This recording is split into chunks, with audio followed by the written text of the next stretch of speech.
I've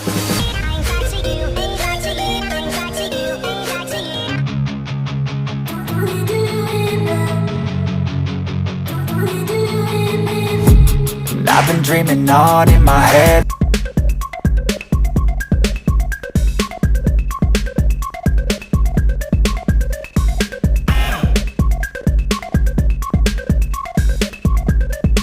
Memenuhi kriteria pembelajaran yang berdiferensiasi. Yuk kita lihat satu persatu. Jika di ruang teman-teman mengajar merupakan lingkungan yang mengundang murid untuk belajar. Jadi di sini paradigmanya adalah untuk belajar, ya, untuk belajar dengan segala macam kebutuhannya. Berarti sudah memenuhi salah satu kriteria atau karakteristik pembelajaran yang berdiferensiasi. Kemudian tujuan pembelajaran yang didefinisikan secara jelas. Tujuannya jelas sehingga ketika menuju kepada tujuan itu tadi, Bapak Ibu guru betul-betul memperhatikan segenap kecenderungan peserta didik untuk mencapai tujuan itu, ya. Tujuannya dicantumkan. Nah, ini juga sudah memenuhi salah satu lagi karakteristik pembelajaran berdiferensiasi.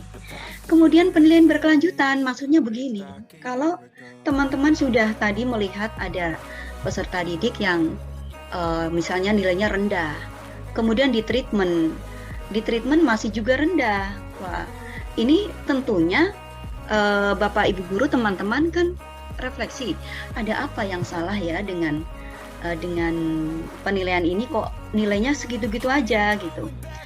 Di sini juga teman-teman tidak boleh menutup mindset, tidak boleh fix mindset, tetapi harus growth mindset. Kita harus menggunakan pola pikir bertumbuh, bahwa anak-anak yang nilainya itu ajik-ajik saja itu kenapa? Pasti ada sesuatu. Jangan kemudian dijudge, wah ini anak itu memang begitu, pelajaran yang lainnya juga begitu, nilainya rendah terus. Udahlah memang itu begitu anaknya. Nah, kita tidak boleh begitu teman-teman. Kita harus growth mindset. Kita harus menggunakan pola pikir mindset yang optimis bahwa anak ini pasti bisa nih, bisa dirubah, bisa ditreatment dengan kecenderungan yang ada dalam anak tersebut. Makanya gunanya asesmen tadi itu seperti itu. Wah, anak ini ternyata nggak bisa penilaian itu dengan cara seperti ini, karena dia kecenderungannya seperti apa gitu kan.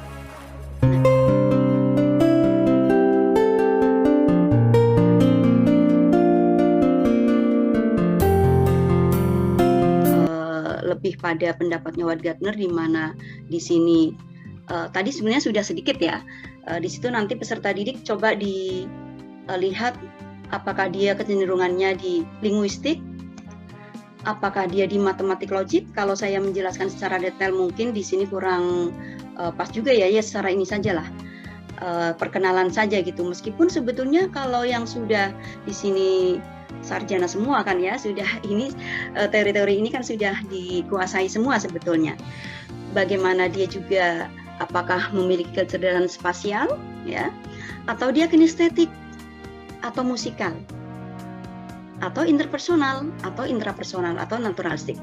Nah ini mungkin secara saya mungkin bisa memberikan contoh begini. Dulu pada saat saya mengajar di SMK, kebetulan saya dulu mengajar di SMK Budaya, di SMKI. Di sana anak-anak yang masuk di SMK ini adalah anak-anak yang memiliki kecenderungan seni ya, seni tinggi. Di sana ada seni pedalangan, ada seni tari, ada seni musik, ada broadcasting, tentang perfilman dan lain seterusnya. Sehingga ketika saya ngajar agama waktu itu ya, saya juga melihat ini potensi anak ini. Walaupun tidak jaminan anak yang di musik itu kadang-kadang dia tidak punya bakat musik, mungkin dia kesasar gitu ya. Ini juga harus diakomodir ini, meskipun hanya 1-2 di kelas. Ada anak yang kecenderungannya misalnya musik, ketika saya membawakan materi misalnya tentang berbakti kepada orang tua misalnya. Wah ini anak kecenderungannya musik, kalau saya tampilkan dengan cara-cara yang mungkin hanya tayangan-tayangan, film, kemudian PPT apalagi ya, dia pasti akan sangat bosan. Maka saya beri tugas dia, saya beri treatment kepada dia. dengan cara misalnya, ayo buat syair-syair lagu yang isinya kontennya tentang berbakti pada orang tua, atau saya berikan dia tugas atau saya berikan perlakuan khusus pada dia.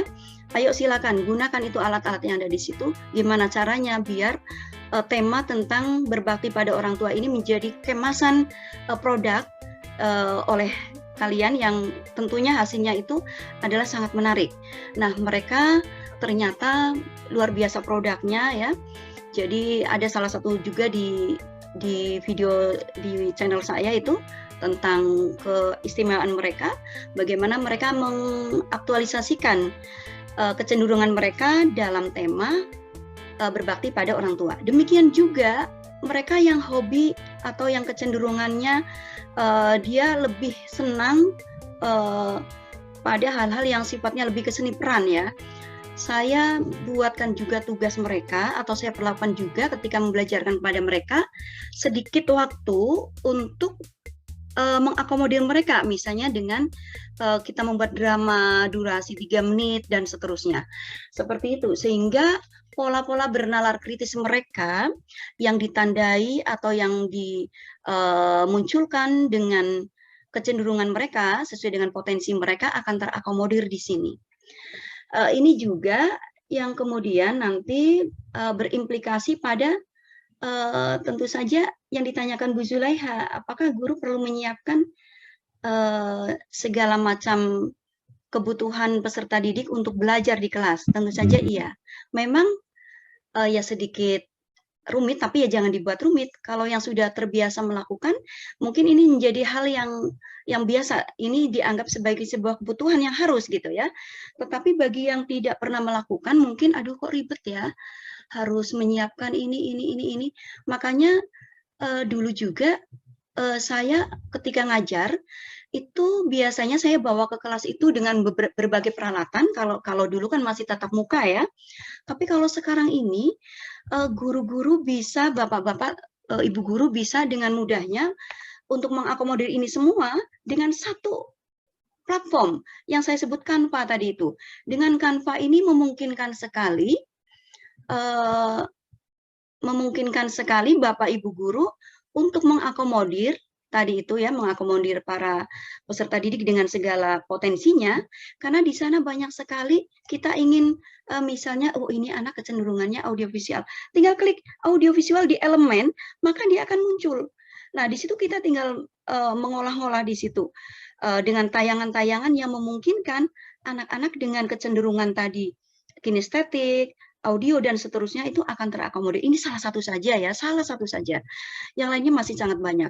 Ketika nanti teman-teman ada keterbatasan misalnya di IT, masih ada yang namanya adaptasi. Kalau saya bilang itu bagaimana mengadaptasikan pola-pola yang ada di online, dimanualkan ketika ada keterbatasan. Ini juga teman-teman bisa melihat nanti di video ya, tutorial itu ada. Jadi maksud saya ini ketika saya menyampaikan webinar pun, saya ingin berbagi juga bagaimana ketika saya ngomong ini, ada caranya di sana, sehingga tidak hanya pada forum ini kita bisa berdiskusi, karena salah satu keuntungan dari pola-pola online adalah dengan tayangan yang bisa diulang, menembus kemana-mana, memungkinkan ilmu kita ini menjadi lebih berkembang. Jadi pertanyaan Ibu Zulaiha, tentu saja begitu. Rencana pembelajarannya pun tadi yang sudah dibahas oleh Mas Taufik ya, juga mengakomodir pembelajaran yang berdiferensiasi. Jadi memang harus muncul di situ. Nah, ini perbedaannya. Kalau dulu pada saat sebelum kurikulum merdeka, meskipun kita mungkin sudah melakukannya, tetapi tidak muncul di sana. Kalaupun ada yang memunculkan di RPP-nya, yaitu berarti Bapak Ibu telah melakukan hal yang baik dan benar. Tetapi yang kita lihat pada RPP yang selama ini dibuat oleh teman-teman tidak muncul itu.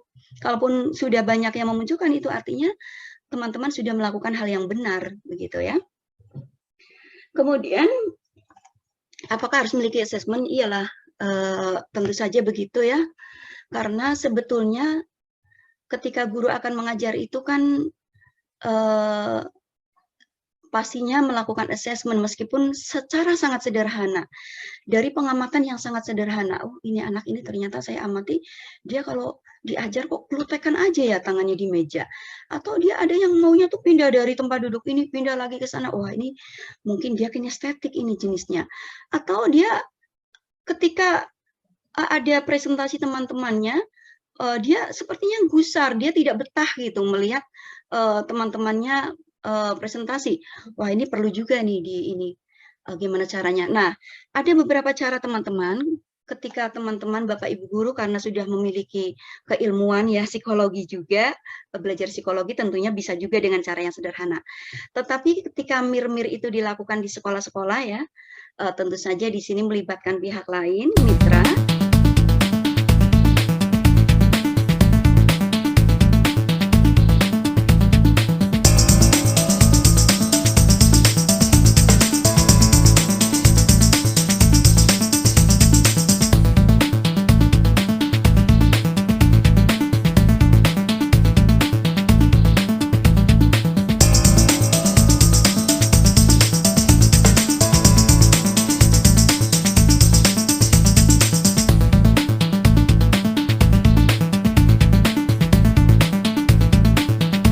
I fell and lost to the war, shot me dead. I was lost and I said to the voices in my head, I'm gonna get up again. I'm gonna get up to another day. I'm not giving up again. I'm gonna get up. I'm gonna get up. I'm gonna get up again. I'm gonna get up to another day. I'm not giving up again. I'm gonna get up. I'm gonna get up. I'm gonna get up again.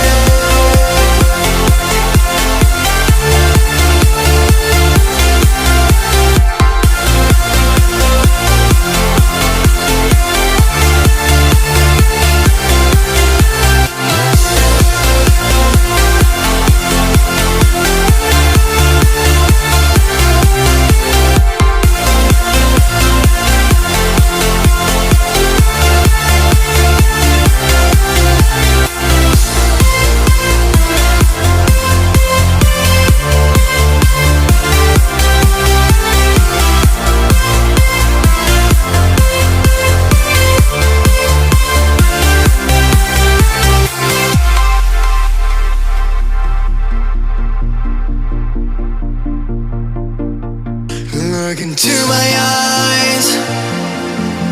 My heart beats like a drum. You listen to my lies.